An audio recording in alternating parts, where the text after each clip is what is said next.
Hello and welcome students, আশা করি তোমরা সকলেই খুব ভালো আছো। জ্ঞানজ্যোতি কোচিং সেন্টারের পক্ষ থেকে তোমাদের সবাইকে আরো একবার স্বাগত। তো আমি মীরা ম্যাম, আমি আজ তোমাদের যে টপিকটা নিয়ে আলোচনা করব সেটা হচ্ছে, দেখবে তোমাদের সিলেবাসের মধ্যে যে অলংকার রয়েছে সেই অলংকারের পার্ট থেকে ব্যাজস্তুতি অলংকার কাকে বলে, সংজ্ঞা, উদাহরণ, বৈশিষ্ট্য নিয়ে একটু সংক্ষিপ্ত আলোচনা কিন্তু আজকে ক্লাসে আমি তোমাদের সঙ্গে করবো এবং বুঝে দেবো। অবশ্যই ভিডিওটা তোমরা শুরু থেকে শেষ অবধি দেখবে। দেখো, ক্লাসের আলোচনা শুরু করার আগে খুবই একটা গুরুত্বপূর্ণ ইনফরমেশন তোমাদেরকে জানিয়ে দিই যে তোমরা যা যা ভাবছো এই সেমিস্টারে আমাদের সঙ্গে অনলাইন ক্লাস বা নোটসের জন্য যোগাযোগ করবে তাদেরকে বলে দিই, এখানে বোর্ডের কর্নারে দেখো দুটি নাম্বার দেওয়া আছে। এই নাম্বার দুটি হচ্ছে আমাদের Gyanjyoti coaching centre official helpline number, যে কোনো একটি নাম্বারের মধ্যে কল করে কিন্তু আমাদের সঙ্গে যোগাযোগ করে নিতে পারবে। তার সঙ্গে এই যে কোর্স ফির জায়গাটা একটু ভালো করে তোমরা মন দিয়ে দেখবে। যারা মেজর কোর্সের আছো তাদের জন্য কোর্স ফি এখানে কি বলছে 1199, এটা কিন্তু এখন তোমাদের পে করতে হচ্ছে না, শুধুমাত্র 99 রেজিস্ট্রেশন ফির বিনিময়ে কিন্তু পুরো কোর্সটা তোমরা পেয়ে যাচ্ছ। আর এই অফারটা থাকছে শুধুমাত্র প্রথম 100 স্টুডেন্ট যারা আমাদের এখানে অ্যাডমিশন নিচ্ছ, second semester, fourth semester, six সেমিস্টারের স্টুডেন্টদের জন্য। ঠিক আছে, তো এই আর কি অফারটা কিন্তু পেতে গেলে আমাদের সঙ্গে তোমাদের তাড়াতাড়ি যোগাযোগ করতে হবে। তো এই ইনফরমেশনটাই তোমাদের দেওয়া ছিল। এখন আমি আলোচনার বিষয়ে চলে যাচ্ছি। দেখো, প্রথমে বলেছি ব্যাজস্তুতি অলংকার যে রয়েছে এই টপিকটা নিয়ে কিন্তু আজকের ক্লাসে আমি তোমাদের সঙ্গে আলোচনা। দেখো, সবার প্রথমে সংজ্ঞায় চলে যাই। কি বলছে সংজ্ঞাতে? বলছে যে যেখানে যেখানে নিন্দার ছলে স্তুতি, যেখানে দুবার হবে না, একবারই হবে, একটু টাইপিং মিস্টেক আছে, তোমরা ঠিক করে নেবে। যেখানে নিন্দার ছলে স্তুতি ও স্তুতির ছলে নিন্দা প্রকাশ পায় তাকে ব্যাজস্তুতি অলংকার বলে। খুব সুন্দরভাবে একটা লাইনে কিন্তু সংজ্ঞাটা আছে। স্তুতির ছলে নিন্দা বা নিন্দার ছলে স্তুতি যেখানে প্রকাশ পাবে সেটাকে কিন্তু বলা হয় ব্যাজস্তুতি অলংকার। যেমন যদি আমরা উদাহরণটা দেখি ভালো করে বুঝতে পারবো। দেখো, এখানে একটা সুন্দরভাবে উদাহরণ দিয়ে দিয়েছে, তুমি মহারাজ সাধু হলে আজ, আমি আজ চোর বটে। তো এইটা কিন্তু একটা ব্যাজস্তুতি অলংকারের উদাহরণ। কি করে হবে দেখো, এখানে খুব সুন্দর বলছে, এই যে আলোচ্য কাব্যাংশে একটু কাহিনী বলা যাক। কাহিনীর বিষয়টা যদি আমরা একটু শুনি মন দিয়ে তাহলে কিন্তু আমরা বুঝতে পারবো। দেখো কি বলছে, যে কাহিনীতে বলছে উপেনের 2 বিঘে জমি ছিল।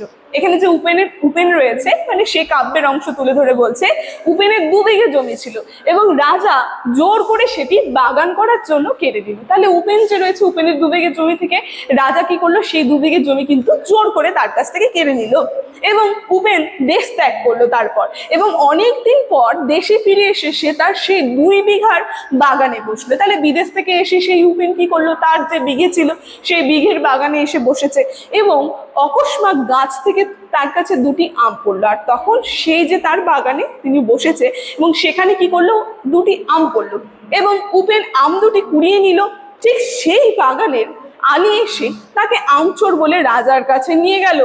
দুঃখের বিষয় যে উপেনের 2 বিঘে জমি যে রাজা কেড়ে নিয়েছিল এবং তার নিজের ভিটেতে সে বসে 2টি আম কুড়িয়েছে, এই কথা স্মরণ করিয়ে দিতেও রাজা আজ তাকে জমির মালিক হিসেবে সম্মান করা তো দূরের কথা, থাক, তাকে চোর বলে প্রতিপন্ন করলো। তাহলে মানে নিজের যে জিনিস, নিজের বিঘেতে সে বসেছে এবং তাকে সম্মান যে করবে সেটা তো দূরে থাক, তাকে চোর বলে প্রতিপন্ন করলো। তখন উপেন রাজাকে কিন্তু এই কথাটি বলেছিল, এই যে কথাটা একটুক্ষণ আগে তোমাদেরকে বললাম উদাহরণে, সেটা কিন্তু বলেছে যে তুমি মহারাজ সাধু হলে আজ, আমি আজ চোর বটে। এবার খুব সুন্দরভাবে কিন্তু এটা একটা ব্যাজস্তুতি অলংকারের উদাহরণের মধ্যে চলে গেল।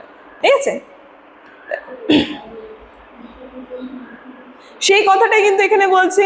দেখো, এখানে সেই কথাটাই কিন্তু বলছে, সাধারণভাবে মহারাজকে সাধু বলায় এটি একটা স্তুতি মনে হচ্ছে, কিন্তু এর আসল তাৎপর্য হচ্ছিল নিন্দা। কারণ আসল চোর জমিদার নিজে, যদিও সে নিজেকে সাধু বলে প্রমাণ করতে চাইলো, সুতরাং এখানে আমরা দেখবো স্তুতির ছলে নিন্দা করা হয়েছে, তাই এটা একটা ব্যাজস্তুতি অলংকারের উদাহরণ চলে যাচ্ছে। একটু বৈশিষ্ট্য দেখে নিই, 3টা বৈশিষ্ট্য এখানে দেওয়া আছে। দেখো, প্রথম বৈশিষ্ট্যতে কি বলেছে, যে ব্যাজস্তুতি অলংকারে স্তুতির ছলে নিন্দা করা হয়। ঠিক আছে, এই যে প্রথমে বলেছিলাম স্তুতির ছলে নিন্দা, দ্বিতীয় বৈশিষ্ট্যতে সেটাই কিন্তু বলছে নিন্দার ছলে স্তুতি করা হয়। ঠিক আছে, তো এটা আমরা কিন্তু দেখতে পাচ্ছি। 3 নম্বর লাস্ট বৈশিষ্ট্য কি বলেছে এখানে দেখো, সবশেষে এই অলংকারে বক্রোক্তি ও শ্লেষের ভাব অনুভূত হয়। তাহলে আমরা দেখতে পাচ্ছি বক্রোক্তি অলংকার, শ্লেষ অলংকার যে রয়েছে সেই ভাবটাও কিন্তু এর মধ্যে অনুভূত হয়ে থাকে।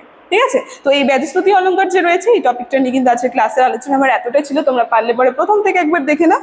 দেখো, তাহলে আজকে ক্লাসের আলোচনা আমি এখানেই শেষ করছি। ভিডিওটি শুরু থেকে শেষ অবধি দেখার জন্য থ্যাংক ইউ।